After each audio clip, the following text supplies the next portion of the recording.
significant change when Bryce Underwood started running against Central Michigan?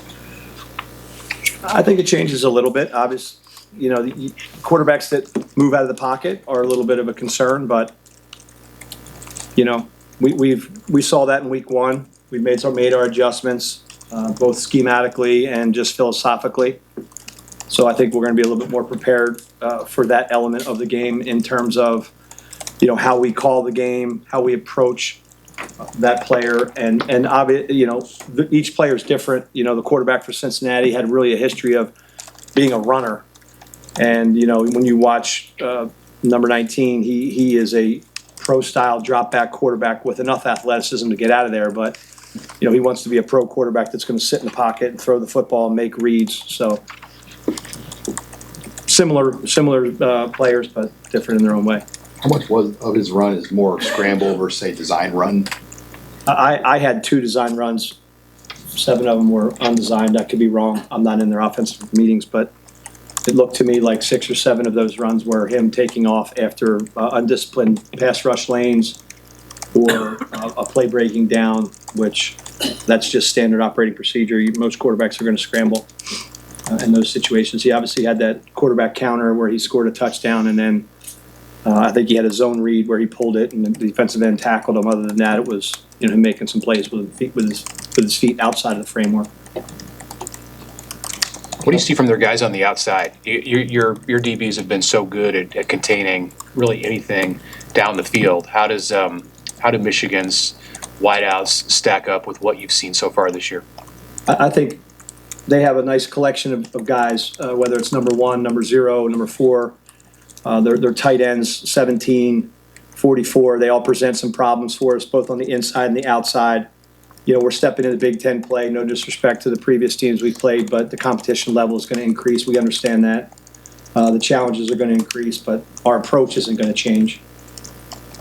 We feel like we have a strength in the secondary, and ultimately, at the end of the game on Saturday, our ability to match up with those players is going to have some type of some type of impact on the outcome of the game.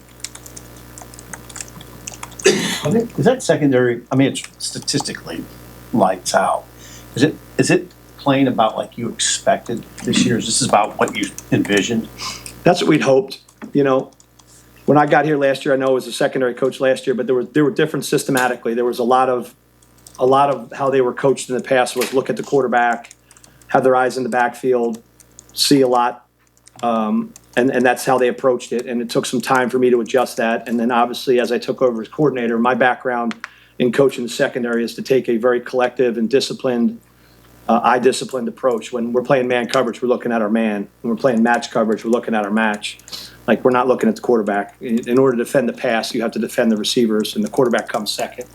So I think that those guys have embraced that. They've had more time on task. That just comes with time, being around me, and Coach Addison's doing a good job of coaching it the way I want it coached. So, and then obviously the athlete of the players has continued to improve. I think we've got 3 really good corners, that can match up, that have shown they can match up. We have safeties that can cover. We have linebackers that can cover too. I don't think that can be discounted. The teams have tried to leak running backs out, tight ends out, whether it's Javen Wright or Vincent Shavers or whoever it's been. Like, our matchups have not just been on that corner. We've been doing a pretty good job of matching up with whoever they've been sending out there. So, and that's the key, is making sure it really comes down to eye discipline and execution within the coverage systems, and then having enough variety in your coverage systems to confuse the quarterback. When did you see your defensive backs start to pick up what you were asking them to do? Was it in the spring or was it in training camp? I think it was probably a combination. It's just when I took over, one of the number one things when I talked to Matt is we're going to improve our eye discipline, and we're going to improve our just overall discipline in coverage. That's been the strength of my career. That's always what I've been able to do, and that's what I believe in. So over time, that just has happened, and you just demand that. You don't accept anything less. And when guys have their eyes in the backfield when they're supposed to have their eyes on their man, that's when you give up explosive plays. When your eyes are in the backfield and they're supposed to be on your match, that's when you give up explosive plays. So it's just a constant hammering of making sure you know where your eyes are at the beginning of play, as the play continues, and then through the play, because there tends to be a tendency, like, these gurus out there will tell you got to look for the ball, you got to get interceptions to get paid. Well, if your guy doesn't catch the ball, then you're going to get paid. How much did Addison's philosophical style of defense, and also Phil Snow, since they've both been coordinators. How much of that was on the same page or similar to what you brought into this program? And then how much did the two or three of you have to, kind of mesh and get on the same page, similar to what you and Tony did last year? I would say that they have had a good impact on what we're doing. And, Phil Snow obviously is a longtime coordinator that I use as a resource relative to more big picture things. How does this look? What do you think about that?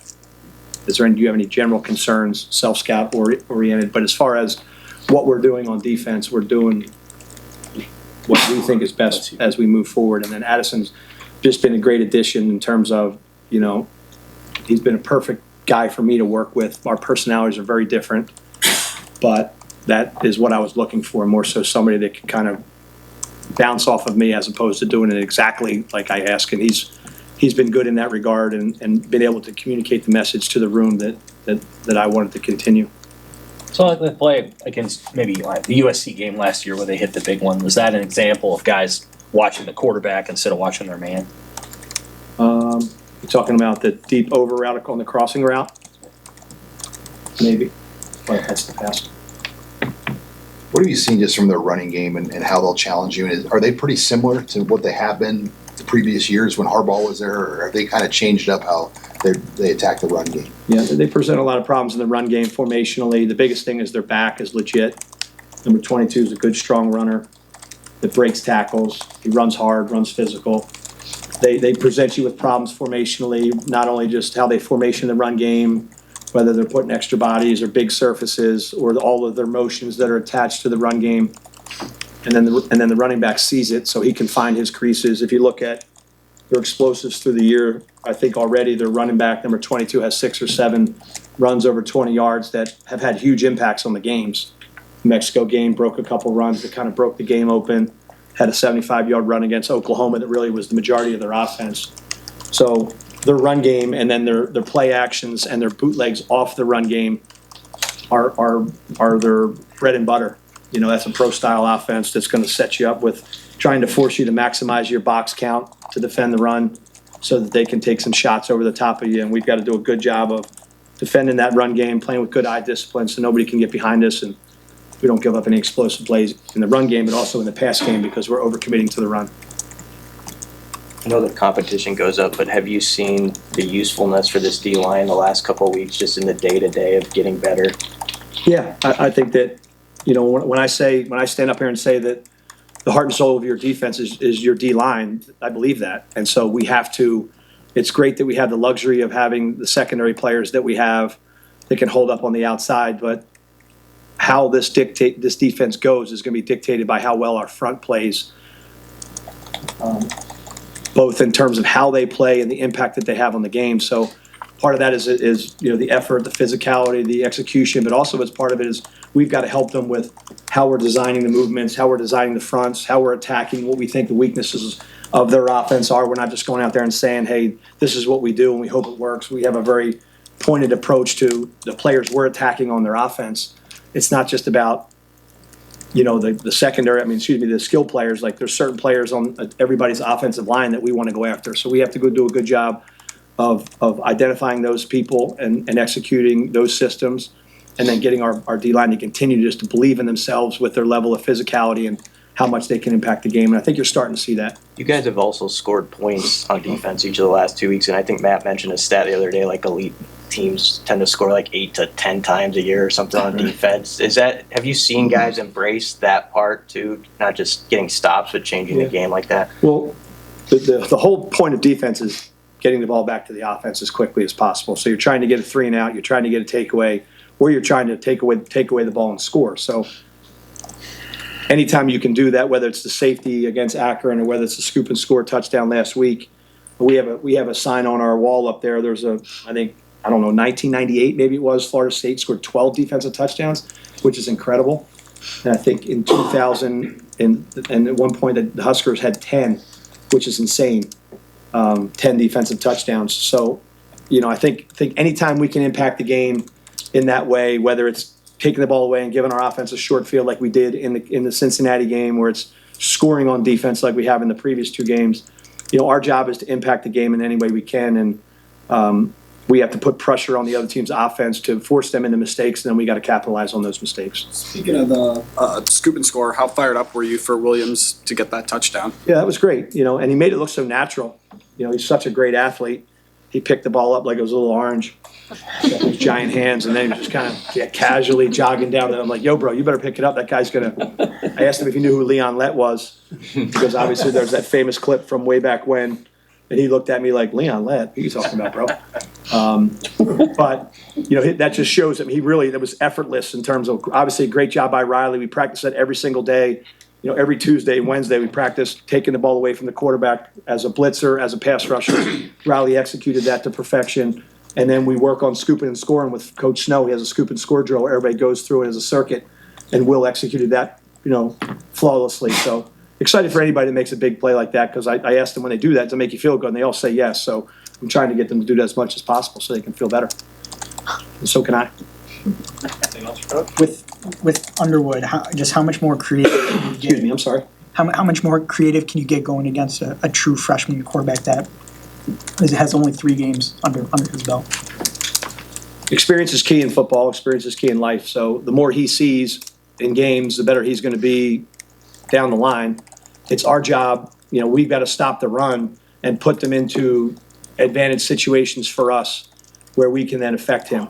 If they're in advantage situations, 1st and 10, 2nd and 5, 3rd and 3 the whole game, that's an easy game plan, an easier game plan for a quarterback to execute. But if we're stopping the run, putting him behind the chains, forcing him to play quarterback in a drop back system, then that'll allow us to maybe do some more things to affect him and put some pressure on their offense and put some pressure on him. But it all starts with stopping the run and establishing that early in the week and early in the ball game so that we can get a feel for how this game's going to be played.